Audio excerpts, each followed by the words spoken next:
Hi everyone, it's Simon Keeling here at weatherweb.net. It's Friday the 20th of December. Thanks again for watching. Only 5 days to go till the big day itself. And I want to tell you a story today. Who said that? I want to tell you a story. Who was that? It was Max Bygroves, wasn't it? Goodness me, yeah. Oh, that's a blast from the past, giving away my age there. I want to tell you a story about the cooling off of the weather that we've been talking about after Christmas. Models eerily together on this today, and that kind of sets the scene for a look ahead as well. I'm going to give you a look ahead right the way through to March because the latest Japanese are available as well. Just a very quick reminder that by you coming back to WeatherWeb and using the site and telling your friends about the site, it means we can show you more adverts. And what that does is it generates revenue for us, which means that this site is kept free of charge. So thanks for coming back, thanks for using the charts, thanks for using us regularly. I do appreciate it. Okay, so on with the forecast. This is the temperature chart for London for the next 15 days, and it's this idea of falling temperatures I want to show you. Dates are across the bottom here as per usual, going up to the 5th of January. And you see temperatures kind of up and down a little bit until we get to Christmas Day here, and then they fall off, look, and then they're staying at this sort of 5, 6s, 7s mark as a maximum temperature during that period. Now, the GFS ensemble and all ensembles to some extent do smooth things out, so you don't have to take things too literally. What you do is look at the patterns, look at the trends in conditions and say, okay, well, it's going to be cooler, warmer, etc, etc. And also just notice the rain as well. Look, you see those green bars there, notice how they continue, but they tend to ease off a little bit here as we get into the early part of the new year. Now compare that with the ECMWF for the next 10 days, and look, here's December, so this is Christmas Day, sorry. And you see the temperature kind of varying up and down, and then we take this fall off here, look, towards the middle to the end of next week. And that's the real story that's developing. But I think it's important to note that now, from really this evening onwards, when we're going to see gale force winds sweeping eastwards across the country, from now on in, we're entering a stormy, unsettled period. And what I've done here is bring up a set of charts from the GFS model from weatheronline.co.uk. If you go there and click on expert charts, you'll see these. And what I want to show you is the influence of cold air coming in. You see, we've had cold air blocked up here for quite a time, up towards the north of the country. Now, this is the chart for Monday, and look, you see this cold feed of air here coming into the Atlantic. What this is doing all the time is destabilising the atmosphere, so it's putting cold air over warmer water within this region here, and it means that low pressures can just stay deep. We can get heavy showers, we can get rain developing on them. And you notice the isobars being close together there through the UK. That's a 940 millibar low according to the GFS northwest of Scotland on Monday. A really deep low for this time of year being that close to the UK. Not unheard of, but it's just deep.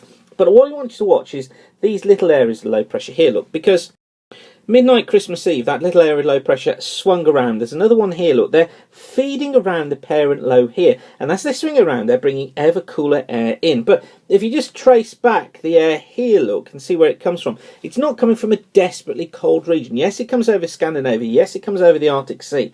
But it's not really coming in from the pole. However, higher pressure is over Greenland, and it's this air here that we have to watch for getting entrained into the system. And this is the position on Christmas Day. And you notice by then, look, here's our little area of low pressure, little trough moves eastwards. This is the feature that I've been telling you about on Twitter and Facebook, talking about that, again, being very similar to Thursday night's little trough that went through, took some wet snow with it, some hail as well, and caused ice behind it. We could have a very similar feature to that. But the pressure chart's changing. You see, we're getting low pressure forming down here in the over the northern parts of Italy.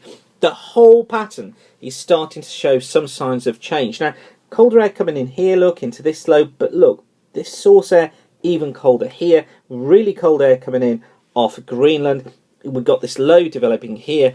It's showing slightly milder blocked in air here, or slightly milder block of air here, which moves through the country. So this is where we see this fall off, and then this rise. Then Boxing Day looking like this, deep area of low pressure west of the country. Look, here's our air again coming in from the northwest, ever unstable air. And then into the weekend, let's just jump forward to Saturday. Look, still put a deep low here north of Scotland, and this looks reasonable. And look, this cold air getting in. Now look what's happened here. You see the source air slightly changing, ever colder air coming in here, destabilising all the time.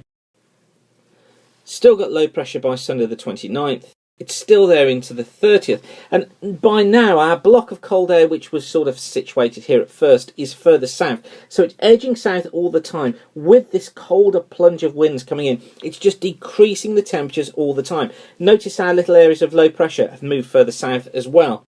And this idea of deteriorating temperatures into the new year is one that we have to watch.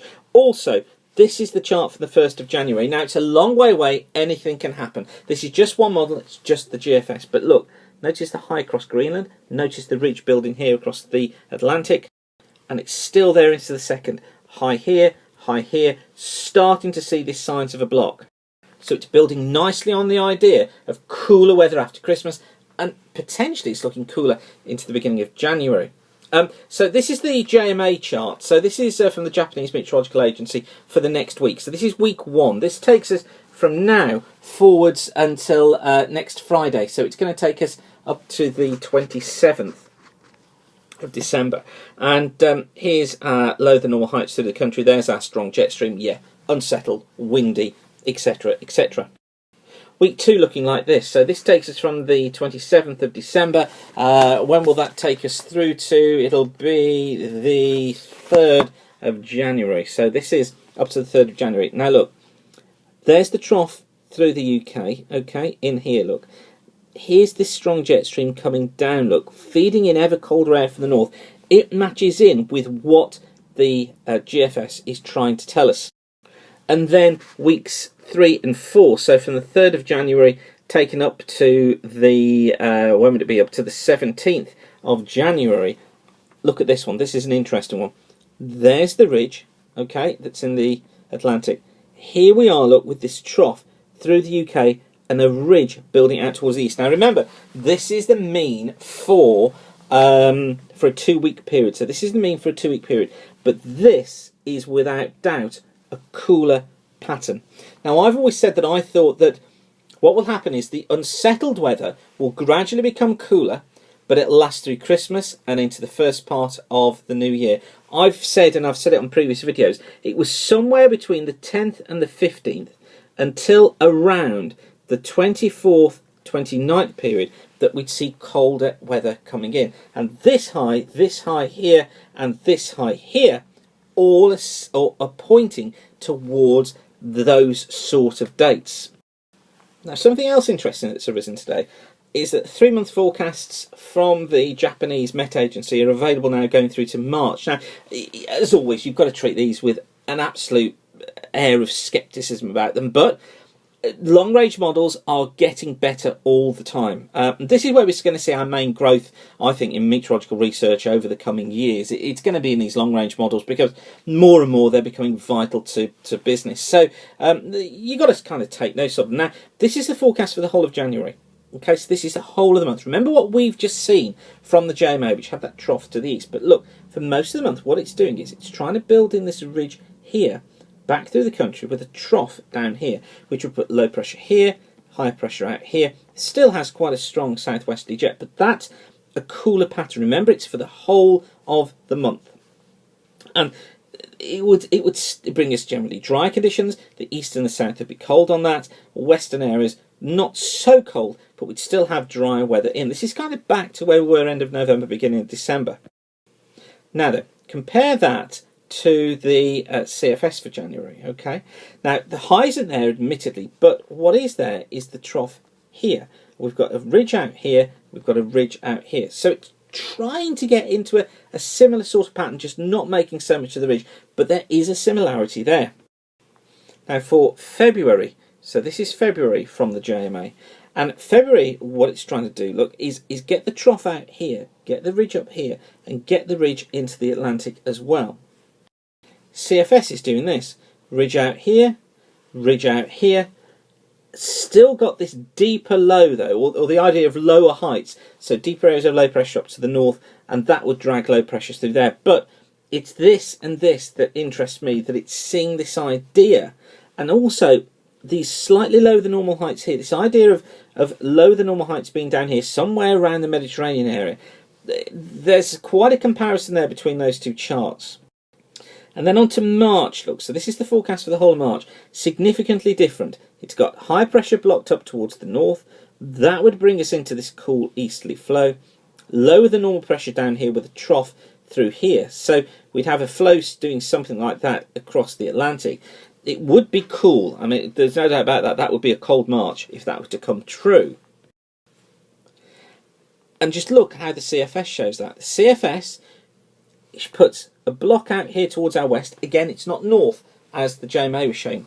But it's interesting, the block is there, look, and the lower than normal heights are down here, down to the south of the country. Yes, it's got them east of the country here as well. So what it's trying to do is to pile the trough into that sort of shape there.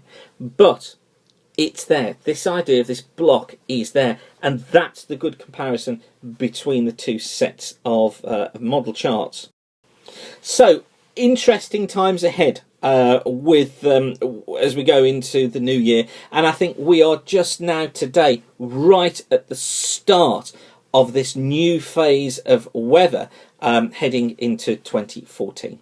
So I'll leave you with that for now. I know there was loads I've just shown you. All those charts are available on WeatherWeb. Of course, some were from Weather Online, but if you go and have a look at WeatherWeb, all the CFS charts are there, and they'll keep you up to date with what's going on. So once again, thanks for watching. Whatever you're doing today, have a great day and keep the sun shining. Bye for now.